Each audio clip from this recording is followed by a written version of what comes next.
తెలుగువారి number 1 choice Telugu matrimony.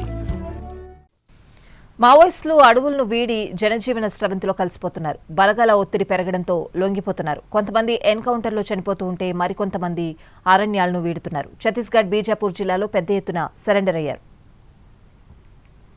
ఛత్తీస్గఢ్లోని బీజాపూర్ జిల్లాలో పెద్ద సంఖ్యలో మావోయిస్టులు లొంగిపోయారు. మొత్తం 103 సరెండర్ అయినట్లు వెల్లడించారు పోలీస్ అధికారులు. ఇందులో 49 మందిపై కలిపి ₹1 కోటి వరకు రివార్డు ఉన్నట్లు తెలిపారు.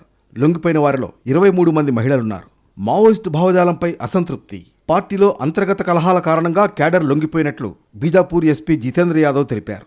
ఛత్తీస్గఢ్లో ఒక్క రోజులోనే ఈ స్థాయిలో మావోయిస్టులు లొంగిపోవడం ఇదే తొలిసారి అని పేర్కొన్నారు.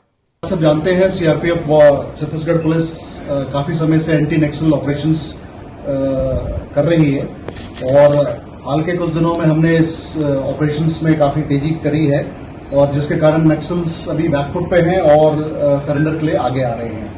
और इसके साथ साथ हम लोग फॉरवर्ड ऑपरेटिंग बेस भी स्टैब्लिश करते रहे हैं और इस समय हम लोग सुदूरवर्ती क्षेत्रों में जहां पर मुख्यधारा से दूर गांव हैं उनको हम मुख्यधारा से जोड़ रहे हैं, जहां पे रोड, कम्युनिकेशन, मेडिकल व इलेक्ट्रिसिटी की सुविधाएं. లొంగిపోయిన మావోయిస్టులకు ప్రభుత్వ పాలసీ ప్రకారం తక్షణ సాయం కింద 50,000 చొప్పున నగదు సాయం అందజేసినట్లు పోలీసులు తెలిపారు. బస్తర్ ప్రాంతంలో ప్రభుత్వం చేపడుతున్న అభివృద్ధి కార్యక్రమాల పట్ల వీరు సంతృప్తి వ్యక్తం చేసినట్లు ఎస్పీ చెప్పారు.